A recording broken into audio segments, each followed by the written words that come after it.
አሻም ጓድ እኔ ከስራ ባልደረበ ይመስለኝ ነበር። ለምንድነው አባታችን መሬት አካፍሎ ሰጠ? ለምንድነው ወደ እኔ ድርሻ እየገባ የምታርሰው? መሬት የፈጣሪ እንጂ አንተ አባት ምን ይመስል ወይ ጉልበት እንለካካል አንተን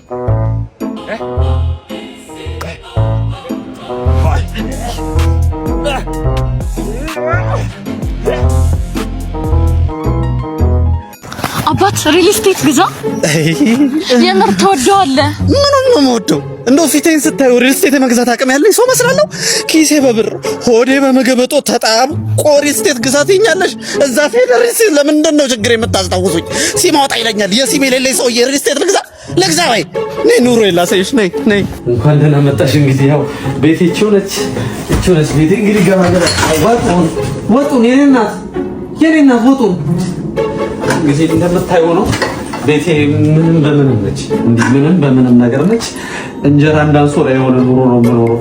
ምን ታደርጋለሽ? አሁን እኔ ታዲያ ሪል ስቴት የምገዛው እኔ እችላለሁ ወይ?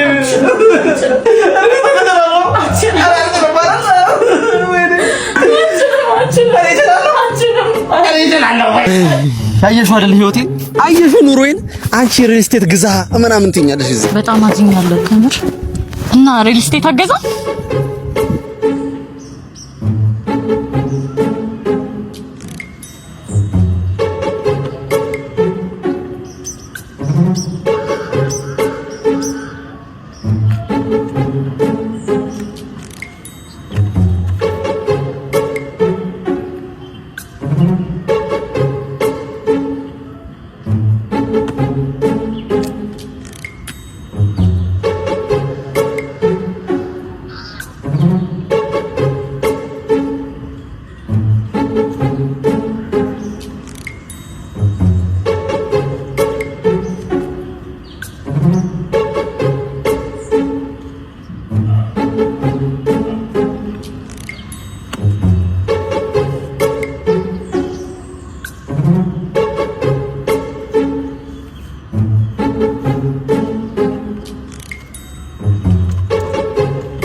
ለሽኩር ስንት ነው ማን? ስንት ነው? 250 አየ በቃሽ። አይ ቶት ዳድ ያንን እቃ ወርዳለሁ ብዬ እኮ ተሳስቼ ቲቪውን ሰበርኩት፣ ግን ሳላቅ ነው። 55 ኢንቹን ወይኔ ልጄን እስቲ እጅ አልተጎዳህም? ስንጥርጣሪው ምናምን አልቆረጠህማ? አይ እኔን አልቆረጠኝ። ወይኔ ልጄ አይዞህ ልጄ፣ ዋናው አንተ ደህና መሆን ነው። እሺ አሁን እንደውም ሾፒንግ ልወጣ ነው፣ አዲሱን እንገዛለን። ይሄ አርጅቷል። እሺ ኧረ አባዬ በቃ ልግባ። ጉድጓድ አባግባ እናንተ ሰላቤ ልጅ፣ ጭራሽ አብሮኝ የኖረውን ብርጭቆ ሰብረህ ልግባ። ገና ጥንድ እግርህን ነው የምሰብርልህ እኮ። ይቅርታ አልኩህ እኮ በቃ የዛሬን ይቅር በለኝ። ይቅርታ እንቅርት ይውጣብህ።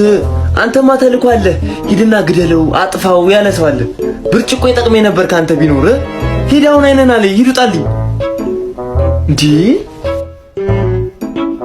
ተው እንጂ ኮረኔል፣ ከሰው ስህተት ከብረት ዝገት አይጠፋም ነው ነገሩ።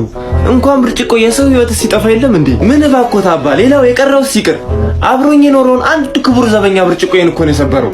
አይ በቃ ተው ኮረኔል ተው። እኔም ከዛ ድረስ ደክሞኝ ይሄን ለማስታረቅ ነው የመጣሁት። በቃ ይቅር ይበሉ። እንደ እርሶ ለፍተዋል ደክመዋል፣ ከዛ ድረስም መጥተዋል። በቃ ይግባ፣ የራሱ ጉዳይ ይግባ። ይሄ ሊገለኝ ነው። እኔ ሌላ ምንም አላማ የለውም። ይሄ ልጅ በቃ እግዚአብሔር ያክብሮት። በቃ እንደዛ ነው። ማነ ማሙሽ ናግባ